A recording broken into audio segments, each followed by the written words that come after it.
See this question. The question is the incorrect statement is, तो हमें यहाँ पर 4 स्टेटमेंट्स गिवन है, उसमें से इनकरेक्ट स्टेटमेंट को आइडेंटिफाई करना है। तो इन स्टेटमेंट्स को अगर मैं देखूं तो मल्टीपल कॉन्सेप्ट्स यहाँ पर अप्लाई होंगे। मल्टीपल कॉन्सेप्ट्स कौन कौन से अप्लाई होंगे? एक तो प्रोसेसिंग या स्प्लाइसिंग करेंगे HNRNA की, तो उसके रिगार्डिंग बात की गई है। देन इसके बाद क्या है, स्प्लाइसिंग कॉन्सेप्ट की ही बात की गई है, यानी प्रोसेसिंग में ही आ गया वो, तो स्प्लाइसिंग लिख दो या प्रोसेसिंग लिख दो।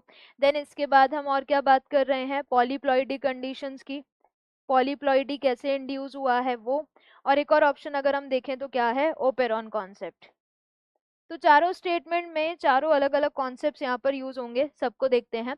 सबसे पहला इनकरेक्ट स्टेटमेंट हमें यहाँ पर आइडेंटिफाई करना है।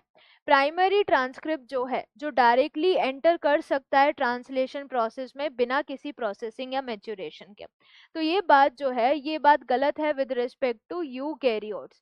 क्योंकि यूकैरियोट्स में जो प्राइमरी ट्रांसक्रिप्ट बनाया है, प्राइमरी ट्रांसक्रिप्ट कहने का मतलब क्या है, डीएनए से सबसे पहले जो ट्रांसक्रिप्ट बनेगा उसको प्राइमरी ट्रांसक्रिप्ट बोलेंगे। और ये कौन सा था, HNRNA। इसमें अभी इंट्रॉन भी है, उस इंट्रॉन को हटाएंगे स्प्लाइसिंग प्रोसेस से, फिर मैच्योर या मैसेंजर RNA बनेगा। तो ये डायरेक्टली जो ट्रांसलेशन में तो नहीं जा सकता, इन्होंने बोला डायरेक्टली जा सकता है बिना प्रोसेसिंग के, तो ये गलत है। देन इसके बाद जो प्रोडक्ट है स्ट्रक्चरल जीन का, may not involve in splicing. Structural gene का प्रोडक्ट जरूरी नहीं है हर बार स्प्लाइसिंग में जाए। क्यों? क्योंकि हम यहाँ पर बात कर रहे हैं प्रोकैरियोट्स की। तो प्रोकैरियोट्स की अगर बात की जाए, उनमें तो यहाँ पर एक्सॉन इंट्रॉन यानी स्प्लिट जीन अरेंजमेंट होता ही नहीं है। No split gene arrangement, no split gene arrangement.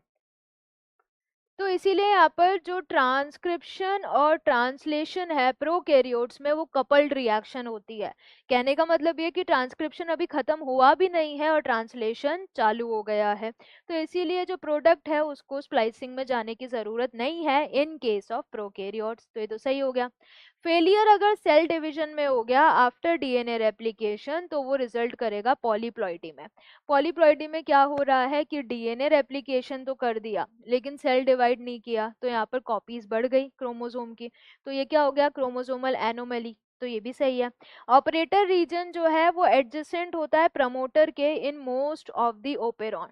Operon concept में क्या हो रहा था कि यहाँ पर आई जीन था, अगर हम लैक ओपेरॉन की बात करें, उसके पास ऑपरेटर फिर प्रमोटर। तो जो ऑपरेटर रीजन है वो एडजेसेंट यानी पड़ोस में ही होता है प्रमोटर के मोस्ट ऑफ दी ओपेरॉन्स में, तो ये भी सही है। हमसे पूछा गया है इनकरेक्ट स्टेटमेंट कौन सी है, तो सिर्फ पहली वाली है। तो करेक्ट आंसर यहाँ पर क्या हो जाएगा, ऑप्शन ए।